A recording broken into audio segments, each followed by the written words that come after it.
6 ఒక ప్రక్షాళన స్థలం కూడా ఉంది. పర్గేటరీ అనేది భూమికి స్వర్గానికి మధ్యలో ఉన్న ప్రదేశం. బహుశా ఇక్కడ పాపులు పాపం నుండి శుద్ధి చేయబడతారు.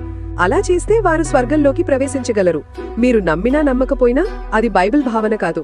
బైబిల్ పర్గేటరీ గురించి సున్నా ప్రస్తావనను కలిగి ఉంది. ఈ భావనను మొదట అలెగ్జాండ్రియాకు చెందిన క్లెమెంట్ ప్రతిపాదించారు.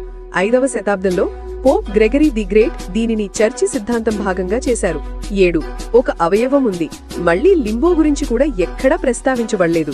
లింబో అనేది బాప్టిజం పొందని పిల్లలు వెళ్లే ప్రదేశం. ఈ ఆలోచన బైబిల్ కంటే చాలా ఇటీవలది. బాప్టిజం పొందని శిశువుల విధి గురించి లేఖనం ఏమీ చెప్పలేదు. కానీ సెయింట్ అగస్టిన్ వారు నరకానికి లొంగిపోయారని పట్టుబడ్డారు. కాబట్టి తర్వాతి వేదాంతవేత్తలు అతని వాదనలను ఎదుర్కోవడానికి అవయవ దానం గురించి ఆలోచించారు.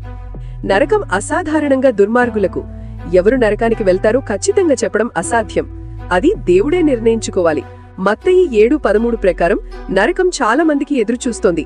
మీరు సరళ ద్వారం ద్వారా ప్రవేశించండి, ఎందుకంటే నాశనానికి దారితీసే ద్వారం వెడల్పుగా మరియు మార్గం విశాలంగా ఉంది, మరియు అక్కడికి వెళ్లేవారు చాలా మంది ఉన్నారు.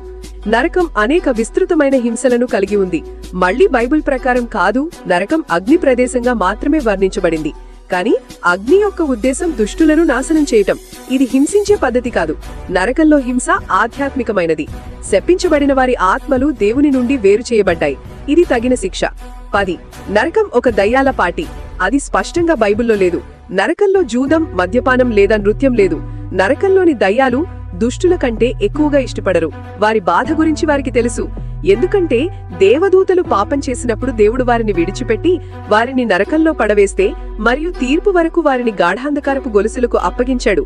2 పేతురు 2:4 గాఢాంధకారపు గొలుసులు సరదాగా అనిపించవు.